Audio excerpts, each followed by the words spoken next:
മുണ്ടക്കൈ ചൂരൽമല ദുരന്തബാധിതർ സർക്കാർ നയങ്ങളിൽ പ്രതിഷേധിച്ച് കലക്ടറേറ്റിന് മുന്നിൽ സമരത്തിൽ. ജനശബ്ദം ആക്ഷൻ കമ്മിറ്റിയുടെ നേതൃത്വത്തിലാണ് കലക്ടറേറ്റ് ഉപരോധം. ആധാർ, റേഷൻ കാർഡ് അടക്കമുള്ള രേഖകൾ കലക്ടറേറ്റിൽ തിരിച്ചു നൽകുമെന്ന് പ്രഖ്യാപിച്ചെത്തിയ സമരക്കാരെ ഗേറ്റിന് മുന്നിൽ പോലീസ് തടഞ്ഞു.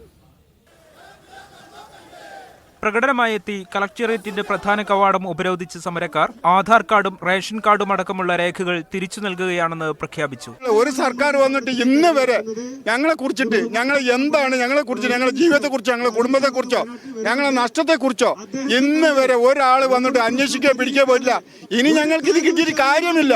തുടർ ചികിത്സ മുടങ്ങിയവരെയും സർക്കാർ തിരിഞ്ഞു നോക്കുന്നില്ല. ഇവിടെ വിംസ് ഹോസ്പിറ്റലിൽ അഡ്മിറ്റ് ആയിരുന്നു. അന്ന് കൊടുത്തതാണ് നിലവിൽ അപേക്ഷ, അതായത് 16/10/2024 കൊടുത്തതാണ്. ഇന്നേ വരെ അതിനൊരു തീരുമാനം ഉണ്ടായിട്ടില്ല. ഇതിന് എല്ലാവർക്കും കൊടുത്തതാണ്, ഏകദേശം 10-20 ആളുകൾക്ക് കൊടുത്തതാണ്. ബാക്കിയുള്ള ആളുകൾ മുഴുവൻ ഇവിടെ കിടക്കുകയാണ്. പുനരധിവാസ പട്ടികയിൽ ഉൾപ്പെടാത്ത സ്കൂൾ റോഡിലെയും പടവെട്ടിക്കുന്നിലെയും റാട്ടപ്പാടി, മുണ്ടക്കൈപ്പാടി എന്നിവിടങ്ങളിലെ ആളുകളെയും ലിസ്റ്റിൽ ഉൾപ്പെടുത്തണമെന്നതാണ് പ്രധാന ആവശ്യം. 10 സെന്റ് ഭൂമിയിൽ വീട് നിർമ്മിക്കണമെന്നും മുടങ്ങിക്കിടക്കുന്ന 300 രൂപ വിതരണം പുനരാരംഭിക്കണമെന്നും സമരക്കാർ ആവശ്യപ്പെട്ടു. ദുരന്ത സന്ദർഭത്തിൽ സർക്കാർ നൽകിയതാണ് ഉറപ്പുകളെന്നും ഇവ പാലിക്കണമെന്നുമാണ് സമരക്കാരുടെ ആവശ്യം. മീഡിയ 1 വയനാട്.